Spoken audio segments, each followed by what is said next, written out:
Afternoon, everybody. So, hi, as Glenn said, I'm Andrew Goddard. I'm a gastroenterologist in Derby, and I'm also Registrar at the Royal College of Physicians, which is how Terence got to know me and how I got involved with all of this. I was also the medical registrar on call the night that Wayne Jarrett had his vincristine injection, and that night is forever burnt in my memory, and anything that we can do to improve safety and standards within our hospitals has to be a good thing. I'm also aware there are some people here from outside of the UK, and you heard allusion earlier that I was a Plymouth Argyle fan. So if you're from Holland, Plymouth Argyle are like Ajax, and if you're from Denmark, they're a bit like FC Copenhagen. So I work in endoscopy. When I was asked about the project, I thought, well, how can we use GS1 standards and barcodes to improve things within endoscopy?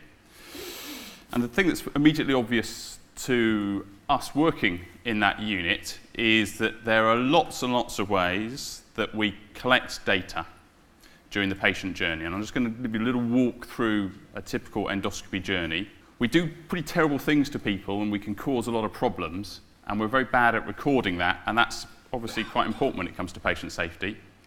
We don't know how patients move through our unit and how we can make that better. Previously, we were not controlling our stock, and there are new things coming along. So I'm going to try and cover all of those things in the next 20 minutes. So here is our unit in Derby. Now, it's my fault it looks like this because I designed it.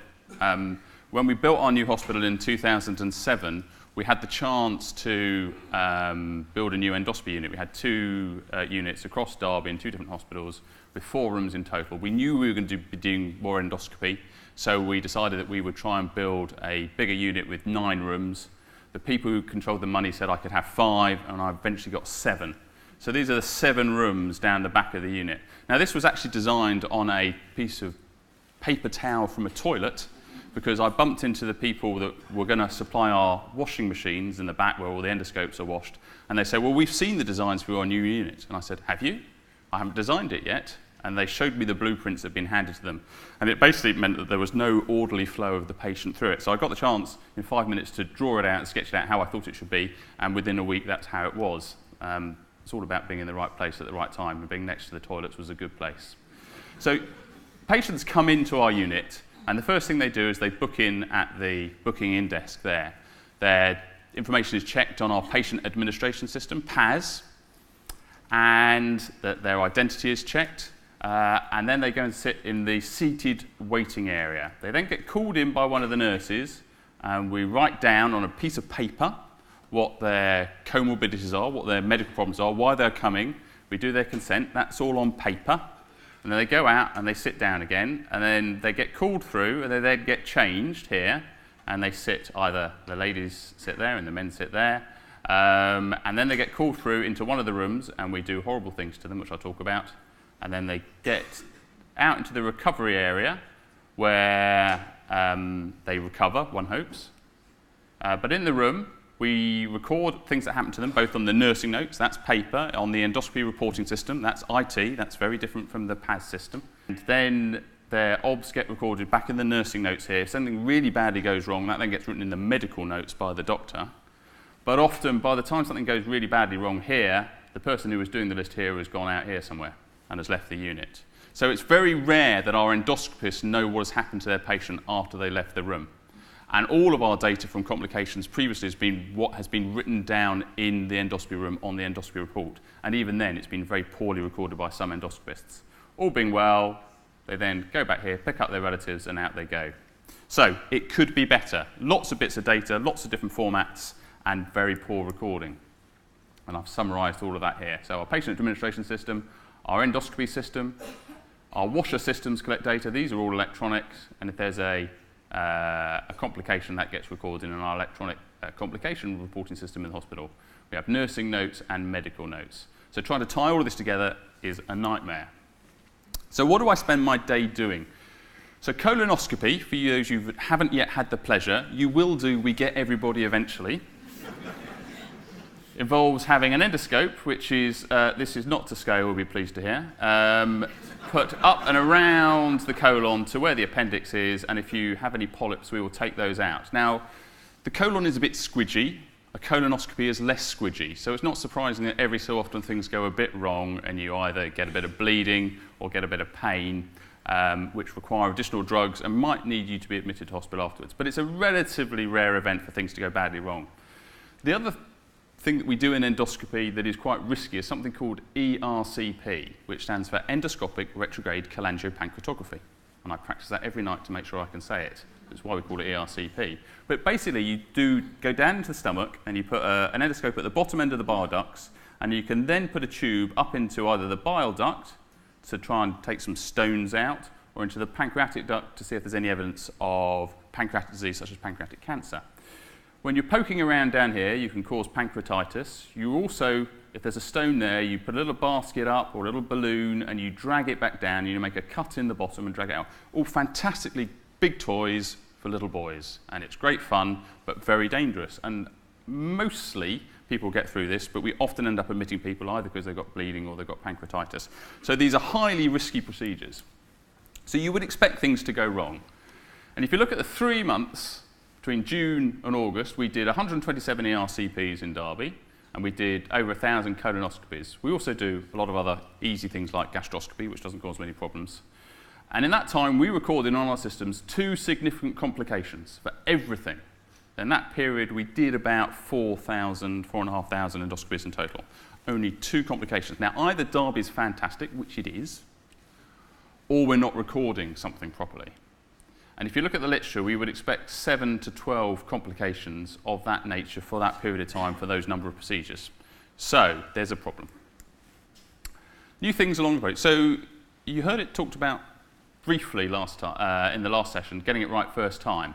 So getting it right first time is an NHS improvement-led initiative, the idea being to try and correlate financial, clinical, and performance data across different specialties to try and improve the efficiency of the NHS, to save money but at the same time improve outcomes. Now, it was piloted in orthopaedics by Professor Tim Briggs. And what he showed was there was a huge variation in the cost per procedure of doing hip replacements, the number of hip infections that happened post-operatively, and by showing that data and comparing different places, you can begin to get people to change their performance and to change their way to do things and improve things. And it works. However, one of the problems we have is we're going to try and roll this out to 32 surgical and medical specialties, and orthopaedics, bless them, is quite simple. It's pretty widget-based. The flow of a patient through the system is you go in, you limp, you have your hip replacement, you come out, you don't limp. Medicine is a bit more complicated than that. Any orthopods in the audience, I apologise, but you know what I'm talking about. How we translate getting it to right first time to medical specialties like gastroenterology or cardiology or respiratory medicine or geriatric medicine, where there are no widgets involved, but you have very complicated patients with multiple comorbidities in multiple environments with multiple problems, is going to be a challenge. So getting accurate data that is easily translatable between the acute and the community care settings is crucial to its success. So what do we do in endoscopy in Derby? In a year period, we looked at the procedures that I mostly do, which is bowel cancer screening colonoscopy, so that's not all colonoscopies, and we also looked at ERCPs, and we followed patients around the unit. We measured their comorbidities, and there is a little bit of a reason why we did that, because we are now going to be paid by what comorbidities patients have for certain endoscopic procedures, and previously we weren't recording that at all, so there is a financial gain for us doing that. We looked at staffing. We wanted to know if there were flow problems with patients being held up in one particular area, either admissions or recovery or in the room. Where were the staff? Could we redirect those staff to use them more usefully? Where were we using equipment? How much did it cost us to use all the bits of kit for our different endoscopies? We just didn't know. We have reference costs, and you know that reference cost data in the NHS is a little worrying when one of the centres that did renal transplantation last year said it cost £60 to do a renal transplantation. Reference cost data could be improved, and this is a way to do it. We also looked at drug usage, and from my point of view as a clinician, we looked at complications, which was an area of interest. We used the standard barcode scanner, which many of you will see. We had the different fields set up, and you can see the different bits of information that we think, and all of this will be available on the slides afterwards, I'm led to believe, so you don't need to write it all down now. And let me introduce you to $6 Million Steve. So $6 Million Steve is this person here. And the idea behind him was that we were recording comorbidities very badly in Derby, such that we were undercoding compared to many other hospitals in the country. So we produced this mannequin with all the comorbidities listed around the different systems, such as heart, various comorbidities there, such that we could improve coding. And what we did in endoscopy was we blew Steve up to a very large size. So this is the back of the door, there's a door handle, and we put a barcode on each. So when the patient walks in the room, the nurse just says, "What are your medical problems?" And she just goes blink, blink, blink, blink. And they're all in the system, and it's done and dusted. And it takes no extra time to what it used to take for it to be written down by the nurses in a piece of paper, and it is actually then usable, where previously it wasn't. So $6 Million Steve being barcoded has made a huge difference. Here's our store cupboard. It is a little bit of a mess, but now we track all the bits of consumable. So when I go in and do a colonoscopy and I say to the nurse, I'm going to take this polyp off, can I have a needle to inject underneath it, inject some adrenaline, can I then have a snare to lop it off, and then have a little net to retrieve it? All of those bits of kit, rather than slowly expiring, and we often were throwing away kit that was out of date, we could replace on a rolling basis. That didn't require any phone calls, and we've ended up saving half a day of a senior sister's time. Now, we have redeployed that half a day elsewhere in the unit to great effect. I don't think this is a cost-saving measure. You're not going to suddenly be able to have less staff, but you can use your staff far more effectively doing other things. So let's show you some results. So in that period, in this year period, the procedures that we were interested in, the two types of colonoscopy. So I say we were looking specifically at bowel cancer screening colonoscopies, which is why the numbers are less than for 3 months for all colonoscopies, and ERCPs. So diagnostic ERCP is when you just go in and put the dye in. As soon as you start to do other things, they either become an intermediate therapeutic or a major therapeutic. Here's some of the comorbidities that we've collected. So this was completely new data that we'd never had before. So we could code our patients, and we could then begin to think about how we might charge more effectively for those patients. But this information now allows us to have an idea when we look at complications in people. Well, did they have underlying comorbidities before they walked in the unit that made them more likely they would have complications, and we could have done something to prevent those complications because we were more aware of them. When SNOMED CT comes into play in the next couple of years, hopefully you'll just be able to put the SNOMED CT term in and you'll come out with a uniform term.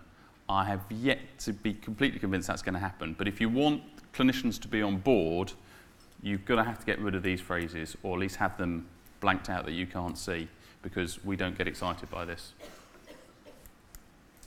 So it was interesting to begin to look at flow and why lists started late. And the commonest reason why a list started late was because of me. Now, that wasn't because I was on the golf course. That was because I was finishing a ward round, or I was at another meeting, or whatever. For some of the endoscopists, it was because they hadn't got to the car park early enough in time. And showing this and comparing people, competition drives performance. So this has improved dramatically as people have known who tends to turn out late. Name and shame does have its place. But there are other reasons, as you can see. And often overrunning of the morning lists did have an impact in the afternoon list. So we'd never had this data before. We never knew how much it cost us when it came to consumables for each thing. So having a diagnostic colonoscopy or even a therapeutic colonoscopy is relatively cheap. But as soon as you start to mess around in the ERCP, and the guys and girls doing that use a lot of kit, it becomes very expensive. But then that should allow us to better inform reference costs, and we can begin to have a more sensible debate about how much we should be having for a tariff for these procedures. So here's the complication data. We had none of this. So 2 complications recorded for 3 months. So in a year, just in the room, we recorded 54 complications. Of those, things that concern me as an endoscopist, people with their pulse rate going very slow and needed something doing, that's a bit concerning. Flumazenil, some people would say you should never use flumazenil because you should never get to the point where you need to use flumazenil.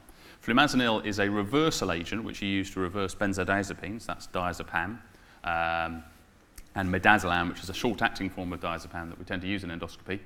And you should never really need to use that because you've over-sedated your patient if you need to use it, because it generally means they've stopped breathing. So we weren't aware that we were using any flumazenil. So that's good. So we can look at those cases, what happens, and we can then begin to have a sensible and constructive debate with those clinicians to understand why that happened. But remember that before, if complications happen, they might go on the endoscopy report, but certainly if it happened outside of the endoscopy room, it never got on the endoscopy report, and often get in the notes. We found 33 complications. Another need for flumazenil. So somebody was breathing okay when they left the room, but out in recovery they then started to struggle and they needed something doing. Overt bleeding. Now often that means you need to take them back to the endoscopy room and do something different. Or you need to keep them and watch them for a few hours. So these are important things that we needed to watch. But this is a form of Big Brother. We've suddenly introduced something where it's showing what people are doing, it's showing where there are differences, and it's showing where there are problems. And that creates issues, it's change. And trying to get my colleagues on other lists to accept this was a challenge. They saw nurses recording data with a barcode reader as something that was taking the nurses away from the patients. So we needed to work through that, and we will continue to have that because we're about on Monday to roll this out for all procedures in the endoscopy unit. And I know that Monday is going to be a difficult day and there'll be lots of clinicians that are whinging. So I'm going to be in Newcastle.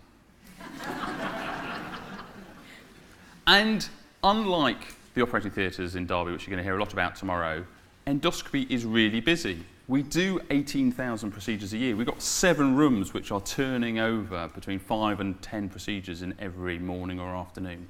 That's really busy. So if you've got lots of things happening, people are feeling that if anything's slowing that up, they're worried about it. So we've got to win hearts and minds.